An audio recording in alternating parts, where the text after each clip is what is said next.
Tesla's Cybertruck Rooftop tent reminds us. The Tesla Cybertruck is marketed as one of, if not the most capable four-wheeled machines in the world, durable and rugged enough to go anywhere.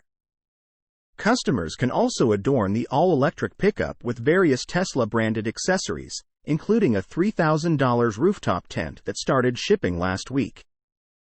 But we've heard similar things about a different car that came about more than 20 years ago and went down in history as one of General Motors' biggest fails. We're talking about the Pontiac Aztek, famous for having looks only a mother could love and playing the role of Walter White's ride in the hit TV series Breaking Bad. The Cybertruck goes after the Aztek, some 20-odd years later. Tesla started shipping its $3,000 Basecamp rooftop tent recently, and it looks very similar to the optional camping pack that General Motors offered in the early 2000s for the ill-fated Pontiac Aztek. Unlike the Aztek's tent, however, people sitting inside the Cybertruck tent can't benefit from the car's air conditioning system. Just like the Cybertruck, the Aztek was marketed as a new chapter in GM's history, breaking away from the somewhat restrained design philosophy that dictated how the American automakers' models looked like. Think 5th-gen Chevy Malibu. Prices, EPA range, specs. Also like the Cybertruck, the Aztek was available with an optional camping pack that included a tent and an air mattress. The tent attached to the crossover's body, much like Tesla's Basecamp tent attaches to the rear of the Cybertruck, making for a relatively cozy way of camping above the ground. Unlike the Aztek, however, there is no way of benefiting from the car's air conditioning system in the Cybertruck because the rear window doesn't roll down. The tent itself has a zipper opening in the area where it roughly meets the rear window of the truck. But it won't help since you can't get cold or warm air from the EV's interior. Pontiac Aztek with optional camping package. This seems like a major oversight. In the Aztek, which is a crossover and not a pickup, the camping pack practically extended the car's available space beyond the open tailgate.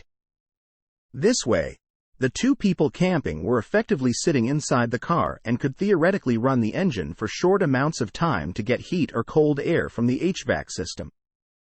The Cybertruck, being an EV without tailpipe emissions, would have made the perfect solution for camping in all types of weather without having to use an external heater. Moreover, Tesla's Basecamp tent looks nothing like the original rendering that showed a fancy, shiny angular tent with multiple windows and some sort of a camp kitchen. Granted, the artwork was changed after the EV finally went into production and the website was updated. But we can't help but feel that the reality is nowhere near what was sold to enthusiasts who were lured in with the original renders. The original Tesla Cybertruck tent render, the so-called tent mode that can reportedly automatically level the vehicle on uneven ground, is also nowhere to be found in the car's settings. It's a similar story to the rest of the car, specs included, but you can read more about this in our review of the Tesla Cybertruck. You can read more about the ownership experience in a post written by the user Town Biz on the Cybertruck Owners Club forum. In short, it's pretty easy to install and uninstall, but some issues might pose some problems further down the road.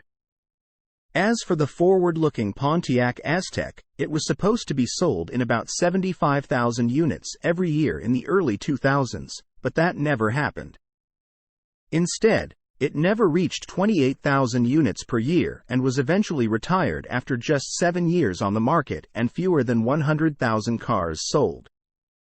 Will the Cybertruck have a similar fate? There are reportedly millions of reservation holders. So the hype machine did its thing, but we'll just have to wait and see how it all pans out in 5 years. Source: reposted and summarized from Iulian Dnistran at insideevs.